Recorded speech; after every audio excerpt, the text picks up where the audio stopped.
Ghatal master plan ঘাটালে অনেক কাজই হয়েছে, এর ভিডিও খুব সকলেই, এবং পুলিশও এখানে কমিউনিকেশন চালাচ্ছে। আমরা অলরেডি ঘাটাল মাস্টার প্ল্যান দীর্ঘ 20 বছর ধরে কেন্দ্রীয় সরকারের কাছে করেছিল, কিন্তু তারা কিছু করেনি। যেমন কপালেশ্বর কেলেঘাই আপনারা মিদনাপুরে সবাই জানেন, এটাও করেছিল। কপালেশ্বর কেলেঘাইটা আমরা করেছি।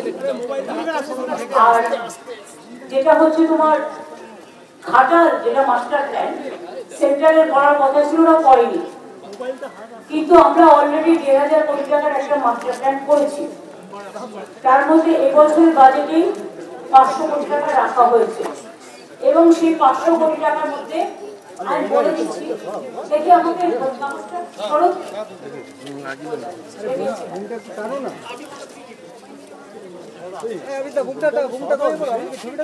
এর মধ্যে ইতিমধ্যে কিছু কাজ হয়েছে, যেমন দাসপুরে হয়েছে, ঘাটালেও হয়েছে, ঘাটাল মিউনিসিপ্যালিটিকেও টাকা দেওয়া হচ্ছে। বর্ষার পরেই তারা কাজটা শুরু করবে, কারণ মনে রাখবেন এবারে বর্ষাটা আগে শুরু হয়েছে, এখনো সেপ্টেম্বর মাস পুরোটাই বর্ষার মরশুম। আর এখন তো চারিদিকে বর্ষা এত বেশি হচ্ছে, একদিকে ডিবিসি ছাড়া জল, অন্যদিকে মাইথন পাঞ্চের এবারে তো 11 গুণ বেশি জল ছেড়েছে, আর কথাও শোনে না। ঘাটাল মাস্টার প্ল্যানের নিয়মিত তদারকি করবার জন্য ইরিগেশন মিনিস্টার, ঘাটালের এমপি এমএলএ, পশ্চিম মেদিনীপুরের ডিএমএসপিদের নিয়ে জেলা পর্যায়ে একটা মনিটরিং কমিটি তৈরি করা হয়েছে। ব্লক লেভেলেও জনপ্রতিনিধি ও অন্যান্যদের নিয়ে 6টা কমিটি তৈরি করা হয়েছে। দাসপুর 2 এবং ঘাটাল পৌরসভায় 10 কোটিরও বেশি টাকা পায় 5টা স্কুইসের নির্মাণের কাজ 90% সম্পূর্ণ হয়েছে। মানে ওই 500 কোটি টাকাটা এবারে বাজেটে রেখেছি, কাজটা শুরু হয়েছে। মোট কমপ্লিট হতে 2 বছর লাগবে, তার মধ্যে 6 মাস হয়ে গেল। ঘাটাল পৌরসভা এলাকায় 60 কোটি টাকা ব্যয়ে 2টো পাম্প হাউসের জন্য ওয়ার্ক অর্ডারও জারি করা হয়েছে। বর্ষার পরে কাজ শুরু হবে। 19 কিলোমিটার দীর্ঘ পলাশপাই খাল খননের কাজ এবছর মে মাসে শেষ হয়েছে।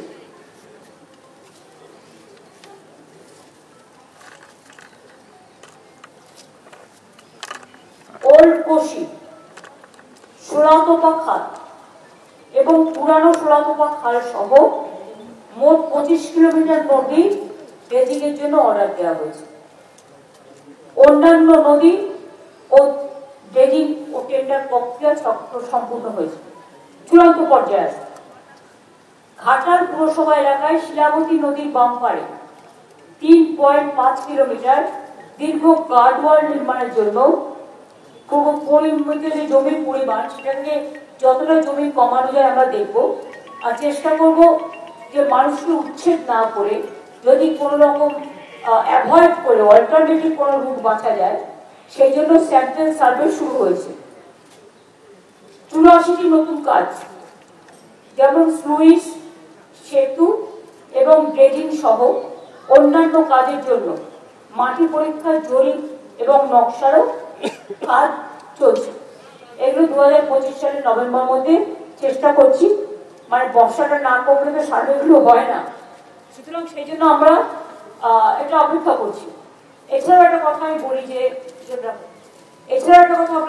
যেটা হচ্ছে অনেক কৃষকের জমি বিভিন্ন জায়গায় বন্যায় ডুবে গেছে, আলু চাষি, পাট চাষি, কিন্তু আমাদের পশ্চিমবঙ্গ সরকারের একটা ক্রপ ইন্স্যুরেন্স স্কিম আছে, যেটা প্রতি বছর যাদের জমি ডুবে যায়, কৃষকদের জমি বলুন, ধান বলুন, পাট বলুন, আলু বলুন, তাদের সবাইকে আমরা ইন্স্যুরেন্সের টাকা দিই, এবং সেই ইন্স্যুরেন্সের টাকা কিন্তু যারটা ডুবে যায় তাকে দিতে হয়। আগে তাদের দিতে হতো, এখন এই টাকাটা পুরো শস্য বীমার টাকাটা আমাদের রাজ্য সরকার বহন করে। ফলে একটু জল কমে গেলেই যে মাঠে জল জমে আছে বা ধান শস্য নষ্ট হয়েছে, বা আলু বলুন, পাটও ইনক্লুড করা হয়েছে। সেখানে এগ্রিকালচার ডিপার্টমেন্ট তারা সার্ভে করে ফর্ম ইতিমধ্যে দেওয়া শুরু হয়েছে অনেক জায়গায়, যেখানে সম্ভব, যেখানে জলের জন্য এখন সম্ভব নয়, মাঠটাগুলো ডুবে আছে, জলের পরিমাণ কমলেই সেটা সার্ভে হবে এবং তারা ক্রপ ইন্স্যুরেন্স পাবে। আমি চাষি ভাইদের বলবো, চিন্তা করার কোনো কারণ নেই, সরকার আপনাদের সাথে সবসময় আছে, পাশে থাকবে। কারণ দুর্যোগ একটা শব্দ শুনলে সবাই ভয় পায়, কিন্তু কিছু কিছু অঞ্চল আছে, আর বাংলা সবচেয়ে বেশি দুর্যোগে ক্ষতিগ্রস্ত হয়। দুর্যোগের মধ্যে দিয়ে মানুষের যেমন দুর্ভোগ হয়, আমাদের সরকারি কোষাগারও প্রায় শূন্য হয়ে যায়। আগে ফ্লাড এফেক্টেড এরিয়ায় কেন্দ্রীয় সরকার টাকা দিত, গঙ্গা অ্যাকশন প্ল্যানে টাকা দিত, গঙ্গার ভাঙন রোধে, নদীর ভাঙন রোধে। এখন সব বন্ধ, সবটাই আমাদের নিজেদের থেকে করতে হয়। এবং আমাদের আপনারা জানেন 100 দিনের কাজের টাকাও দিতে হয়, কর্মশ্রী যেটা আমরা করছি সেটাও বন্ধ। গ্রামীণ রাস্তাও আমরা তৈরি করি, পথশ্রীর মাধ্যমে যতটা পারছি কেন্দ্রীয় সরকার বন্ধ করে দিয়েছে সব। এছাড়াও বাড়ি আমরা আগে করেছি, বাংলার বাড়ি যেটা গ্রামীণ আবাস যোজনায় হতো 45 লক্ষের মতো, আর এবছরও 12 লক্ষ করা হয়েছে মাটির বাড়ি, পাকা বাড়ি করবার জন্য টাকা দেওয়া হয়েছে। এছাড়াও আরো 16 লক্ষ মানুষ যাদের লিস্টে নাম আছে তারা পেয়ে যাবে, ডিসেম্বরে হাফ টাকা পাবে, মেতে তার বাদ বাকি টাকাটা পাবে। আর তারপরেও যেটুকু বাকি থাকবে সেটা আমরা বছরে বছরে করে দেবো। এছাড়াও আরবান এরিয়াতেও বাড়ির টাকা দেওয়া হয়, সংখ্যালঘু এরিয়াতেও দেওয়া হয়, ট্রাইবেল এরিয়াতেও দেওয়া হয়, সেগুলো কিন্তু এক্সট্রা আছে, সেই সংখ্যাটা আমি কিন্তু বললাম না, সেটাও প্রায় আরো 12-14 লাখ হবে সব মিলিয়ে। সুতরাং আমি আজকে নতুন নয়, প্রতিবারই আসি, এবং একবার তো আমার মনে আছে ঘাটালে 3 তলা বাড়ি থেকে হেলিকপ্টারে করে মানুষকে নামানো হয়েছিল, সেটাও আমার মনে আছে। কাজে এই জায়গাটা পুরো একদম ডোবার মতো।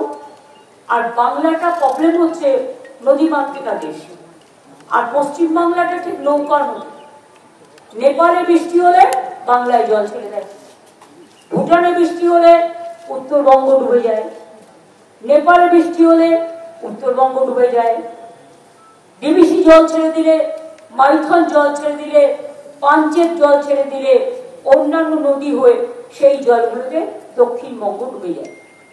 এতে মানুষের যেমন ক্ষতি হয়, আমাদেরও রাজস্ব থেকে প্রচুর পরিমাণ টাকা খরচ হয় এর জন্য, কিন্তু আমরা মনে করি মানুষ ভালো থাকে। এর জন্যই কিন্তু প্ল্যান করে আমাদের সরকারের আমলে আমরা প্রায় 5 লক্ষ পুকুর কেটেছি, 500 চেকড্যাম তৈরি করেছি, তাতেও কিন্তু জল অনেকটা ভরছে। কাজেই এখনো 2 মাস বাকি আছে। আর এবারে ডিবিসি যে জল ছেড়েছে এটা সব রেকর্ড ছাপিয়ে গেছে। টোটালটা কত যেন মনে হয়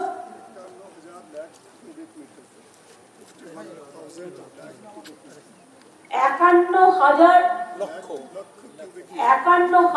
লক্ষ কিউবিক মিটার জল ছেড়েছে। কেন ইমাজিন, মানে ঝাড়খণ্ড যেন না ডোবে, বাংলা যেন ডোবে। তো তোমরা ড্রেজিং করছো না কেন? ওখানে ড্রেজিং করলে প্রায় 10,000 কিউবিক মেট্রিক টন জল ধরতে পারে, কিন্তু ওরা 20 বছর ধরে ড্রেজিং করেনি। মাইথন, পাঞ্চেত বর্ষা হলেই জল ছেড়ে দিচ্ছে বাংলায়। তো বাংলার কতটা সইবে এই অত্যাচার? আমরা সইব না।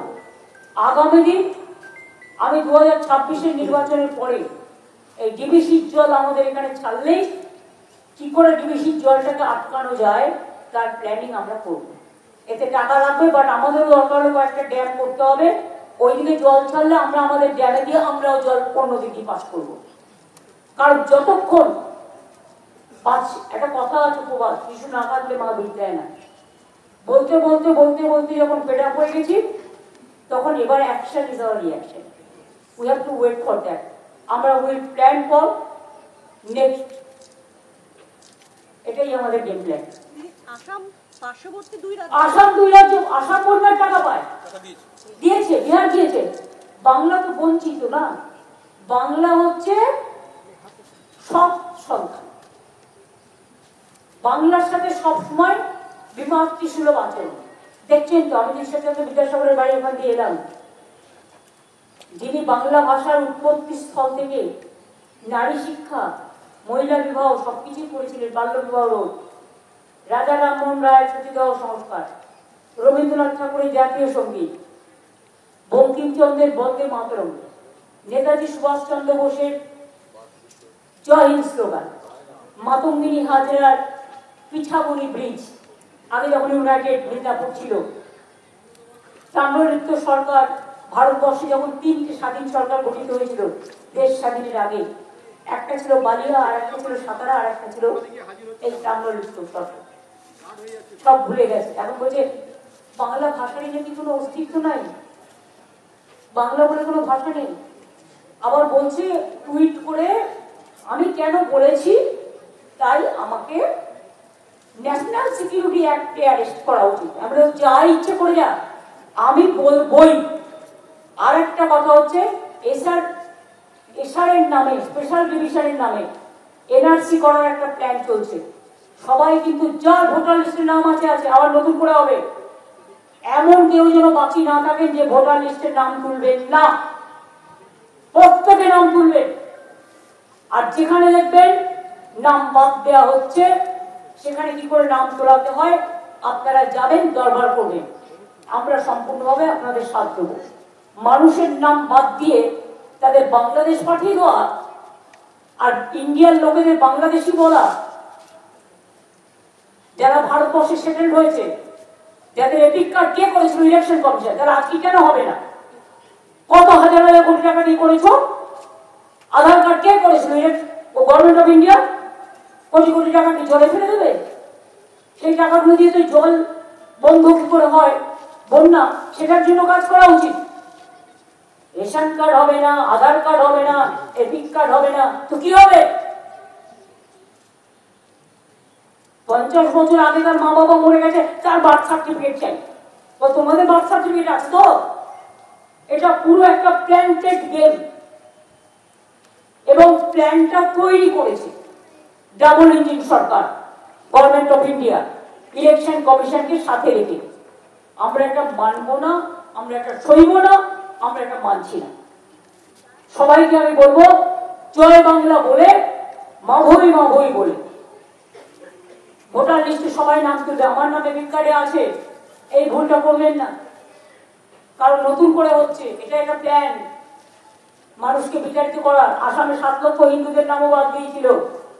হিন্দু, মুসলিম, মতুয়া, রাজবংশী, দলিত, আদিবাসী, মহিলা, কাউকে বাদ দেওয়া হচ্ছে না। সুতরাং এই দিকেও আপনারা নজর রাখবেন, আমরা তো নজর রাখছি। আমি কটা কথা বলে গেলাম, কারণ সাংবাদিকদের সাথে এর আগে আমার যেহেতু মিট করার সুযোগ হয়নি, আজকে আমি মেদিনীপুরে ফিরে যাবো, আর কালকে আমি ওখান থেকে ঝাড়গ্রাম যাবো। दीदी, कोच बिहार में आज एक रेसिडेंट को एनआरसी नोटिस फिर से दिया गया है, क्या? देखो असम गवर्नमेंट कैसे दे रहा है। असम गवर्नमेंट हम बंगाली में बोलेगा, आप हिंदी में ट्रांसलेट करो। अगर वो लोग बंगाली को पसंद नहीं करते तो हम बांग्ला में जरूर बोलेंगे।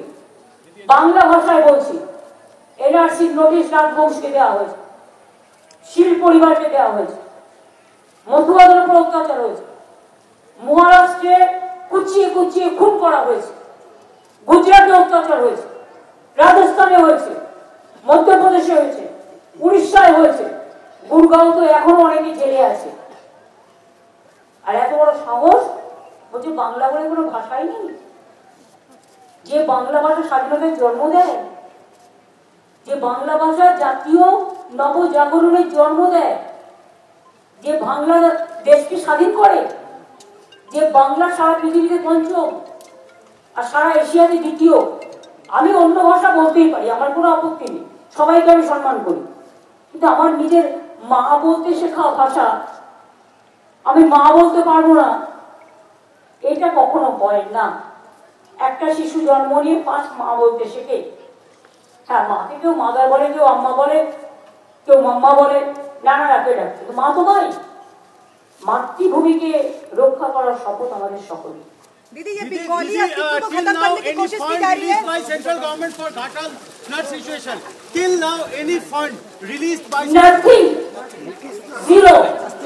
Only they are doing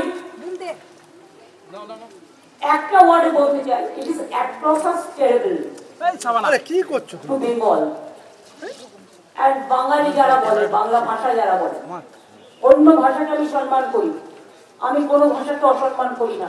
সব ধর্মের লোক, সব বর্ণের লোক, সব জাতির লোক, সব জনজাতির লোককে আমি সম্মান করি, কিন্তু আমার মাতৃভাষাকে যেন কেউ অসম্মান করার চেষ্টা করতে না পারে, তাহলে কিন্তু আমাদের থেকে কি বলবো,